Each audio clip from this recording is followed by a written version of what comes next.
അഭിഭാഷകയെ അപമാനിച്ചെന്ന പരാതിയിൽ ഖേദം പ്രകടിപ്പിച്ച justice A Badaruddin chief justice വിളിച്ച ചർച്ചയിലാണ് ഖേദം പ്രകടിപ്പിച്ചത്. ഹൈക്കോടതി അഭിഭാഷക അസോസിയേഷന് വനിതാ അഭിഭാഷക കത്തയച്ചു. തങ്ങളുടെ അറിവില്ലാതെയാണ് ചർച്ച നടന്നതെന്ന് അഭിഭാഷക അസോസിയേഷൻ വ്യക്തമാക്കി. പ്രതിഷേധം തുടരുന്നത് നേരത്തെ KHCA ജനറൽ ബോഡി യോഗത്തിൽ തീരുമാനമെടുത്തിരുന്നു. പുതിയ സംഭവ വികാസങ്ങളെ തുടർന്ന് തുടർ നടപടികളിൽ തീരുമാനമെടുക്കാനായി തിങ്കളാഴ്ച രാവിലെ അസോസിയേഷൻ ജനറൽ ബോഡി യോഗം ചേരും.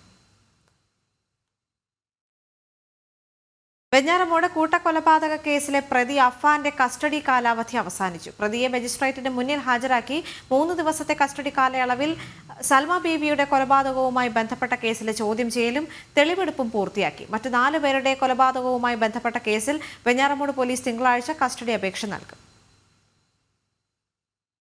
3 ദിവസം കൊണ്ട് നിർണായകമായ വിവരങ്ങളാണ് പോലീസിന് ലഭിച്ചത്. മുൻകൂട്ടി ആസൂത്രണം ചെയ്ത് നടപ്പാക്കിയ കൊലപാതകമല്ലെന്നും പോലീസ് ഉറപ്പിക്കുന്നു. ചുറ്റിക ഉപയോഗിച്ച് അമ്മയാണ് ആദ്യം അഫാൻ ആക്രമിച്ചതെന്നായിരുന്നു പോലീസ് കരുതിയിരുന്നത്. എന്നാൽ പാങ്ങോട് പോലീസിന് കസ്റ്റഡിയിൽ നൽകിയ മൊഴിയിലാണ് അഫാന്റെ ഞെട്ടിക്കുന്ന മൊഴി. ഉച്ചയ്ക്ക് 11 മണിക്ക് ശേഷമാണ് അമ്മ ഷെമിയുമായി താൻ വഴക്കിട്ടതെന്ന് അഫാൻ പോലീസിനോട് പറഞ്ഞു. തുടർന്ന് ഷെമിയുടെ കഴുത്തിൽ ഷാൾ മുറുക്കി ശ്വാസം മുട്ടിച്ചു. ബോധം കെട്ട് വീണ അമ്മ മരിച്ചെന്ന് കരുതി വാതിൽ പൂട്ടി വെഞ്ഞാറമൂട് ജംഗ്ഷനിലേക്ക് പോയി. പിന്നീട് കൂട്ടുകാരിൽ നിന്ന് 1400 രൂപ കടം വാങ്ങിയ ശേഷം ചുറ്റികയും ബാഗും വാങ്ങി. പിന്നീട് മുത്തശ്ശി സൽമ ബീവിയുടെ വീട്ടിലെത്തി അവരെ കൊലപ്പെടുത്തി, മാല കൈവശപ്പെടുത്തി. തിരികെ വീട്ടിലെത്തിയപ്പോൾ ഷെമി കരയുന്നതാണ് കണ്ടത്.